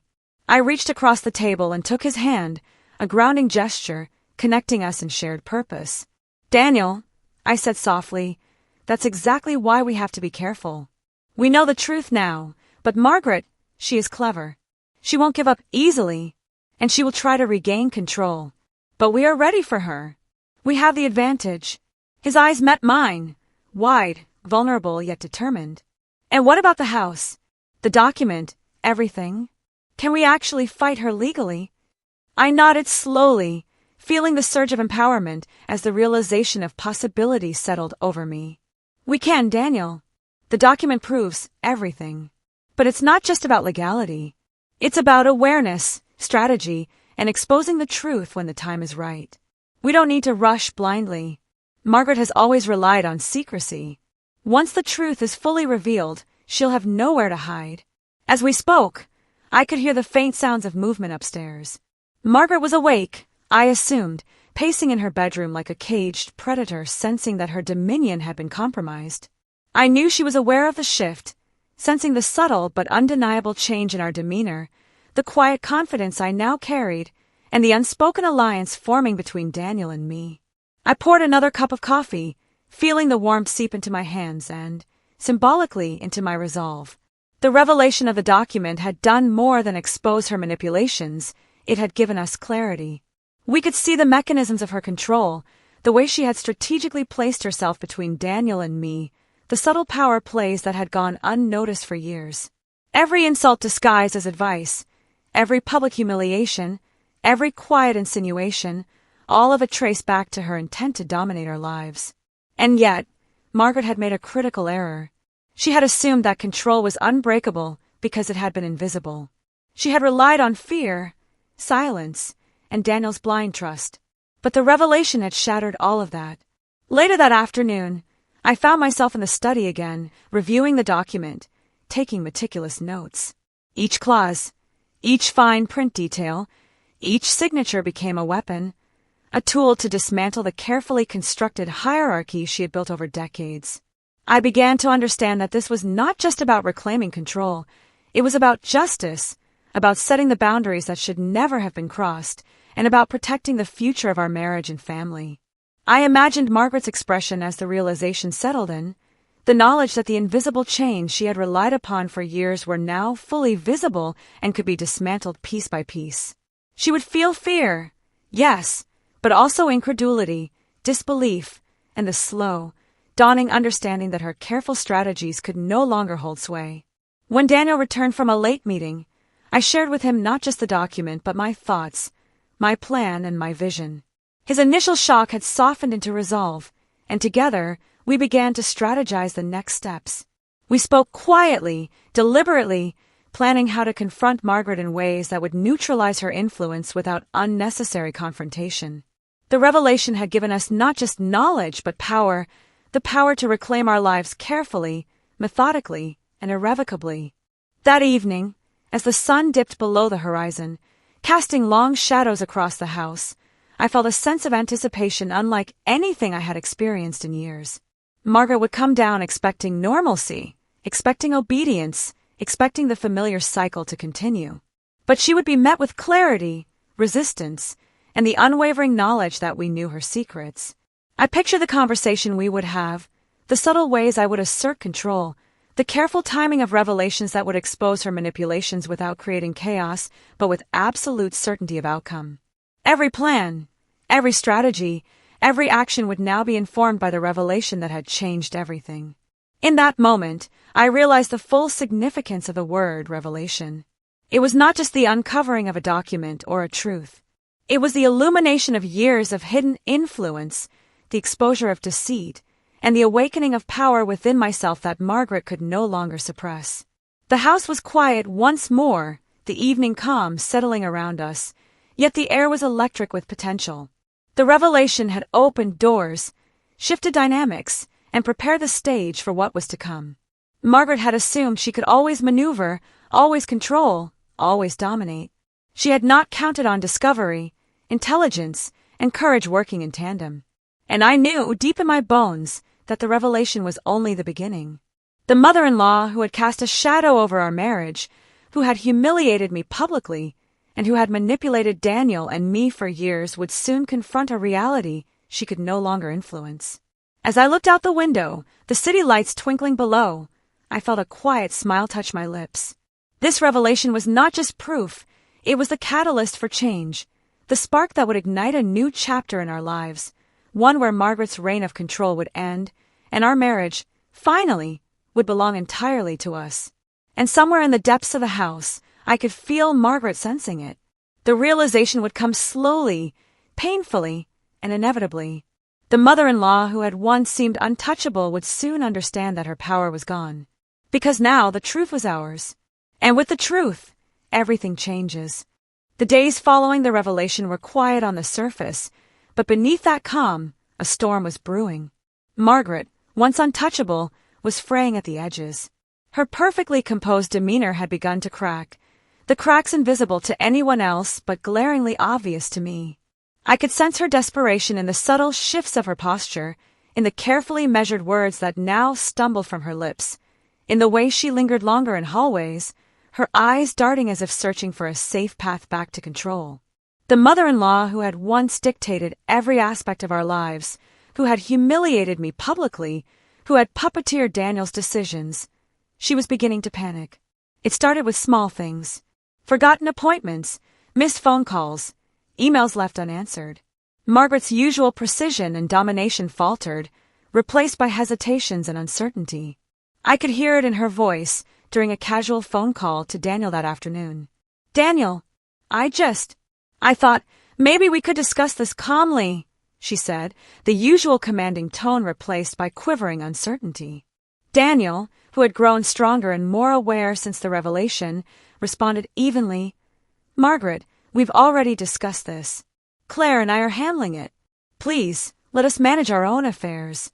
The pause on the other end was telling. I could imagine her gripping the receiver, her knuckles white, her mind racing for ways to regain influence, ways to claw back the control she had lost. But the document, the undeniable proof of her manipulations, had shifted the balance irreversibly. I watched her from the window that evening, the streetlights casting long shadows across her carefully curated exterior. She moved like a predator in a cage, pacing back and forth, muttering fragments of thoughts under her breath. Every step, every sigh, every glance toward our house screamed of her desperation. She had always been strategic, calculating, but now she was reacting instead of planning. Panic had replaced control. That night, I found myself preparing dinner again, but the atmosphere was different. It wasn't just a meal. It was a calculated display of calm, of resilience, of subtly asserting our newfound dominance. I arranged the table meticulously, making sure every detail reflected order and tranquility, a stark contrast to the storm raging inside Margaret. When the doorbell rang, I already knew it was her. She had not been able to resist checking, to see if the power she once held was still intact. I opened the door to find her standing there, her usual poise fractured, her pearls slightly askew, and her eyes wide with barely contained anxiety. "Claire," she began, attempting the practiced warmth that had always disguised her manipulation. I want to understand. I don't want any trouble." I let her in, smiling gently, letting her assume she was being welcomed as usual. "Of course, Margaret. Let's sit, and we can discuss everything calmly." She sat stiffly, hands folded tightly on her lap. The silence stretched, heavy with unspoken tension. I poured her a glass of wine, observing the subtle tremor in her hands. Margaret was desperate, and her desperation was intoxicating in a way I had never felt before. For years, I had walked in her shadow, carefully avoiding conflict, maintaining composure in the face of humiliation. Now, the roles had reversed. You can't do this," she said finally, voice cracking slightly. "You can't just change everything overnight." I smiled faintly, letting the calm in my tone contrast with the rising panic in hers. "Margaret, it's not overnight. It's long overdue. We've discovered the truth, and with the truth comes the power to change things. We're simply acting on it." Her breathing quickened, shallow and erratic. I could see the panic in her eyes, the wheels turning as she searched desperately for a lifeline, for a way to reassert herself. But the document, the undeniable evidence of her manipulations, was my silent ally, unyielding, unshakable. You don't understand," she said, voice rising, a tremor of fury mingled with fear. "I've built this family. I've protected it. You have no idea what you're doing." "I understand perfectly," I said softly, my eyes locking with hers, steady and unwavering. "And that's exactly why we cannot allow your control to continue. This marriage, our home, our life, belongs to Daniel and me, not to your manipulation, not to your fear tactics." She recoiled slightly, her hands gripping the edges of the chair as though anchoring herself. Her mind was racing, and I could feel the desperation building like an electric current around her. Margaret had always relied on control and fear to maintain dominance, but now she had neither. Every calculated step she once took had been exposed, every silent thread unraveled. In the days that followed, her desperation manifested in increasingly erratic behavior. She would appear unannounced, her timing calculated yet unpredictable, but now she entered our home with visible hesitation. Her once commanding tone softened, her suggestions became questions, and her words were punctuated by nervous pauses. She had lost the certainty she depended on, and the effect was immediate and undeniable. One evening, as she tried to assert herself during a minor disagreement over household decisions, I simply presented the document calmly, allowing its presence to speak louder than any argument. Margaret's face paled, and for the first time, she faltered completely. Her voice quivered, and she stumbled over her words, no longer able to wield influence effectively. Daniel, sitting beside me, placed a reassuring hand on mine. "She can't do this anymore," he said quietly. "We're finally free." The desperation in Margaret's eyes was almost tangible. She had built her empire of influence, thinking it impervious, untouchable, eternal. But the revelation and my measured strategy had rendered her powerless. Her manipulations, her subtle humiliations, her control over our lives, all of it now crumbled under the weight of truth and awareness. That night, as Margaret left our home once more, shoulders slumped and steps uncertain, I felt a mixture of satisfaction and clarity. The mother-in-law who had dominated our lives, humiliated me publicly, and subtly influenced Daniel was now navigating a new reality, one she had never anticipated, one where her desperation was evident to anyone who looked closely enough. And in the quiet aftermath, I realized something profound. Desperation is the ultimate equalizer. Those who once seemed invincible crumble when confronted with awareness, courage, and the undeniable truth. Margaret had underestimated me for years. She had assumed silence, and fear would always protect her. But desperation had no loyalty, no control. It revealed the truth of weakness, and she could no longer hide it. As I sat in the stillness of our home, the hum of city life outside muted by the walls of our reclaimed sanctuary, I felt the weight of the moment. Margaret's reign had faltered, and though the battle was not yet fully won, the momentum had shifted irrevocably. The mother-in-law who had once cast a shadow over our lives was now in the grip of her own panic, and we, Daniel and I, were standing firmly in the light of truth, ready to reclaim everything she had tried to control. The desperation in Margaret's eyes was a reminder. Power is fleeting, control is an illusion, and the moment truth is revealed, even the most dominant figure can be toppled. And I knew, with unwavering certainty, that this was just the beginning. The sky was a uniform gray that morning, the clouds pressing low as if mourning alongside us. I stood at the edge of the cemetery, the cold autumn wind tugging at my coat and carrying with it a strange mix of sorrow and apprehension. Funerals have a way of forcing reflection, of exposing hidden tensions and long-buried emotions, and today was no exception. Margaret had arrived earlier, her presence conspicuous as always, dressed immaculately in black, the pearls around her neck catching what little light filtered through the clouds. The mother-in-law who had once dominated our lives now appeared fragile, almost human, yet her eyes carried that familiar calculating gleam, a predator cloaked in mourning. Daniel and I walked together, our hands brushing, a quiet solidarity forming in the midst of collective grief. The funeral was for Aunt Eleanor, my husband's beloved great-aunt, a woman whose death had drawn family members together but also exposed every fault line in our family dynamics. Margaret had insisted on orchestrating everything, choosing the florist, directing the seating arrangements, instructing Daniel on how to behave, but tonight I was not intimidated. Tonight I had strategy, clarity, and the quiet advantage of knowing her manipulations had been exposed. As we approached the gathered family, whispers passed quickly between relatives. Some expressed sorrow, others curiosity about the subtle tension hovering in the air. I could feel Margaret stiffen as she scanned the crowd, her eyes settling briefly on me with an almost imperceptible flicker of annoyance.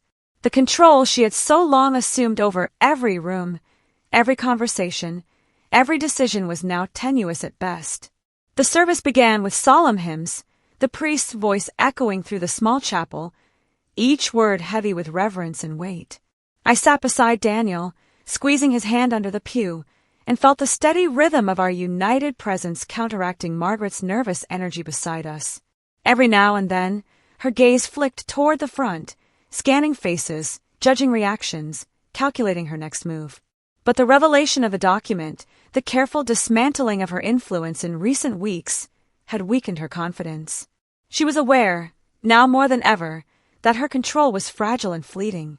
When it came time for the eulogy, Margaret stood to speak. Her voice, usually commanding and smooth, quivered slightly as she recounted memories of Aunt Eleanor. I could see her measuring each word, carefully inserting herself as the matriarch, attempting to project authority, even in grief. But the crowd sensed it too. There was a rigidity, a lack of genuine warmth, a tension that betrayed the underlying desperation of a woman whose power was slipping. Daniel leaned closer to me, whispering, "She's trying to hold on, isn't she?" "Yes," I whispered back, "but it's only a matter of time. The truth has already taken root."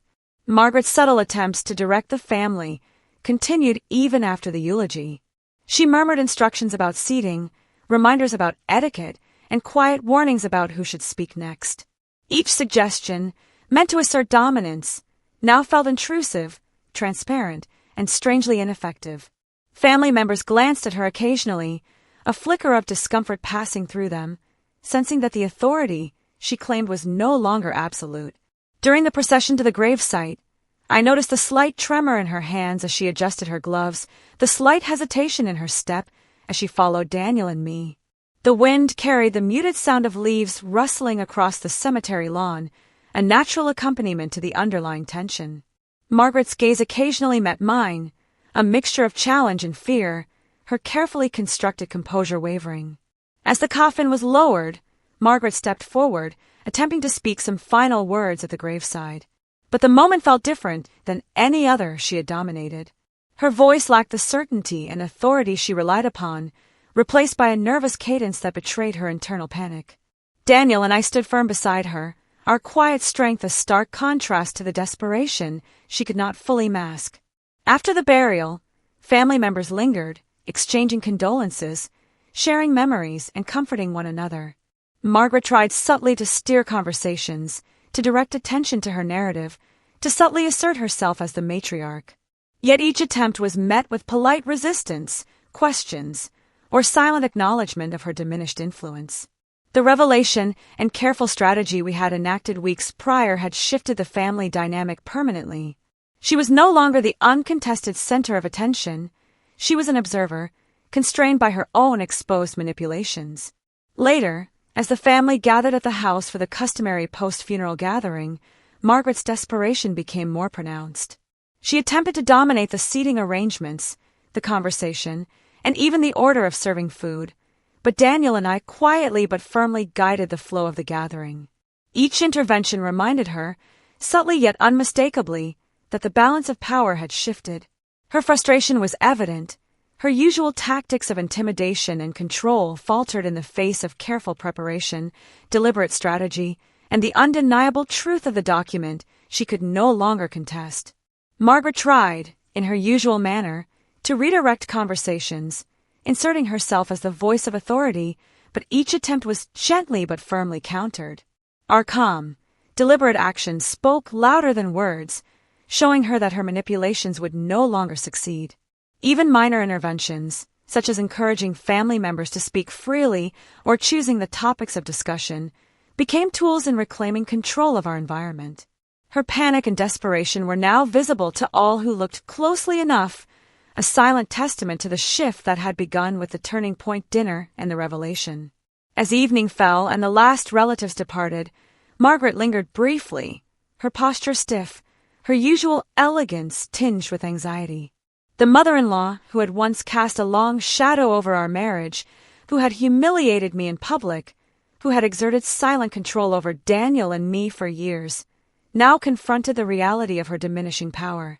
Her expressions of grief were genuine, yes, but overlaid with an unmistakable anxiety, a creeping realization that her era of dominance had ended.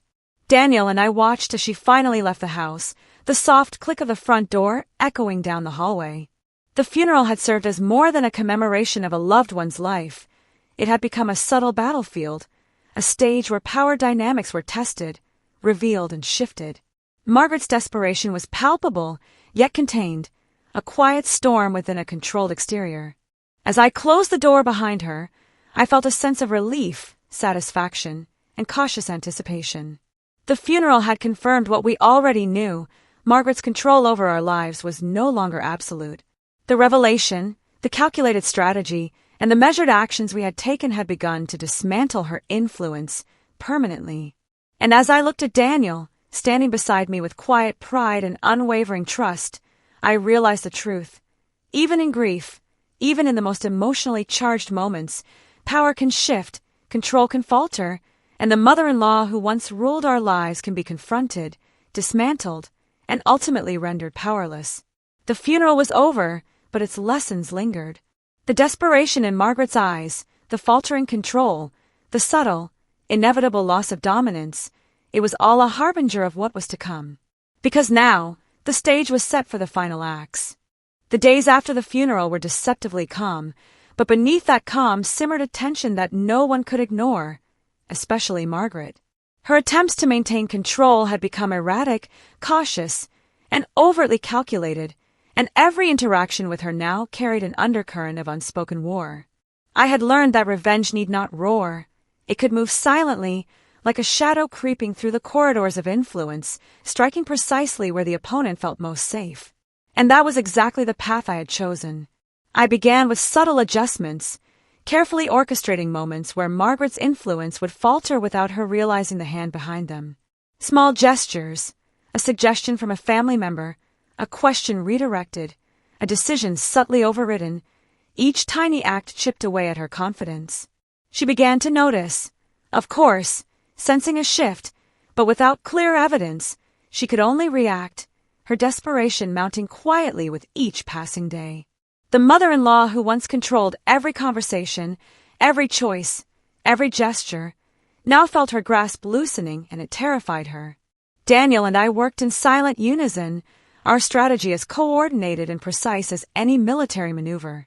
Each interaction, each social gathering, each family meal became a stage where we carefully placed pieces of influence, guiding conversations and decisions subtly, invisibly, without confrontation. Margaret tried to assert herself, offering advice and instructions as if the past control still belonged to her, but her words now landed flat, ignored politely, redirected seamlessly. Her fury was silent but palpable. She understood, deep down, that she was losing, yet she could neither see nor fight the invisible force eroding her power. One evening, as I prepared dinner, I observed Margaret's subtle glances, the way her eyes flicked toward me from across the room. She was trying to anticipate my moves, to detect my plan, but the silent revenge I had orchestrated was imperceptible, like a ghost walking through the rooms of her life. I smiled faintly, imagining her thoughts, her panic, her carefully concealed indignation. Every small success, every subtle maneuver, was a reminder that control could not survive in the presence of awareness and strategy. I recalled how she had publicly humiliated me at family gatherings, how she had whispered doubt into Daniel's ears, and how she had quietly undermined my every attempt at asserting authority in our home. Those memories fueled the meticulous care with which I executed my silent revenge. I did not need to yell, to confront, to fight openly. The beauty of the strategy was in its quiet inevitability. Margaret would realize, slowly and painfully, that her reign had ended, and she would feel powerless in every social, familial, and domestic setting. At a family dinner that week, I set the scene carefully. I allowed Margaret to speak first, to feel the fleeting illusion of control, and then, with quiet grace, I began to redirect conversations. I encouraged family members to voice opinions, to suggest ideas, to make decisions that subtly undermined her dominance. Margaret's lips pressed into a thin line as she noticed, her attempts to intervene growing increasingly timid. She leaned forward, whispering instructions to Daniel, only for him to respond politely but firmly, "We'll take care of it, Margaret. Don't worry." The small victories accumulated, a slow but unstoppable erosion of the power she had relied upon for years. Margaret's attempts at public authority faltered. Family members no longer deferred automatically to her. Her opinions now weighed against our carefully constructed influence.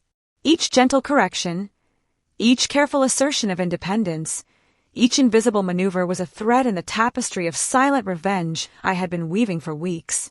Even in the mundane details of our household, Margaret's desperation became visible. She would suggest changes, alterations, or directions, only for them to be implemented in ways that subtly contradicted her desires without outright confrontation. A seating arrangement at dinner, a minor scheduling decision, a seemingly innocent choice about the garden, each act was carefully manipulated to reinforce our control while leaving her with no clear recourse. The silent revenge was surgical, methodical, and devastating in its effectiveness. Daniel and I shared silent glances during these interactions, a communication more profound than words.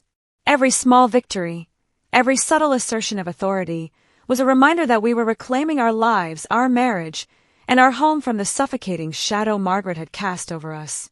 It was a delicate balance of patience, timing, and precision, each maneuver reinforcing the inevitable truth: her control was gone. Margaret's frustration was now a constant presence in our household, manifesting in tense sighs, tightly pressed lips, and fleeting, cautious attempts to regain influence. Her usual confidence had evaporated, replaced by a nervous vigilance.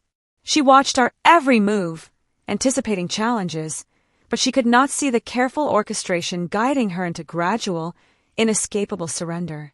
The mother-in-law, who once controlled our marriage, was now navigating a reality designed entirely by those she had sought to dominate. At family gatherings, her subtle attempts at influence became almost tragic to observe. She would start a conversation, only to be redirected by my gentle prompting, her suggestions carefully reframed, her words politely but unmistakably overridden. Every glance she cast toward me carried a flicker of panic, an acknowledgement that she was losing in ways she could neither fully grasp nor control. The silent revenge unfolded invisibly, yet with undeniable consequence. In private moments, Margaret's desperation became more pronounced. She would murmur anxiously to Daniel, attempting to sway him, only to be met with calm, reasoned responses. Her once commanding voice faltered, her ideas ignored politely yet firmly. Every attempt to reassert dominance reinforced the invisible yet unyielding truth: she no longer held the reins. And then, one evening, a subtle yet powerful moment crystallized the success of a strategy. Margaret suggested a family outing, her tone commanding, expecting compliance. I smiled softly, allowing Daniel to respond. "Why don't we plan it differently this time, Margaret? We'd like to try a new approach." The shift was immediate and undeniable. Margaret's shoulders slumped slightly, her expression tight, and she quietly acquiesced, realizing she had no leverage left. It was in these small, quiet victories that the essence of silent revenge truly manifested. It was not a spectacle, not a public confrontation, not a dramatic declaration. It was the slow, careful dismantling of years of dominance, a reclamation of autonomy executed with precision, patience, and awareness. Margaret's control, once absolute and unchallenged, had been replaced by careful strategy, quiet authority, and undeniable evidence of a truth. By the end of the week, the transformation was unmistakable. Margaret moved through the house differently, her voice measured, her gestures tentative, her attempts at manipulation faltering before they could fully materialize. The silent revenge was complete, not in one dramatic confrontation, but in countless, meticulous moments where awareness, strategy, and courage quietly but irrevocably shifted the balance of power. And as I sat beside Daniel that evening, watching Margaret retreat into her own corner of the house, I felt a deep, unwavering satisfaction. The mother-in-law who had sought to control our lives, humiliate me publicly, and dominate every aspect of our marriage was finally powerless. Every subtle move, every carefully orchestrated act, had contributed to the quiet, unstoppable triumph of justice and strategy. The silent revenge was not loud. It was not brash. It was unstoppable. And Margaret, finally aware of the irrevocable shift, could do nothing to undo it. Because some battles are won not with shouting, but with precision, patience, and the undeniable weight of truth.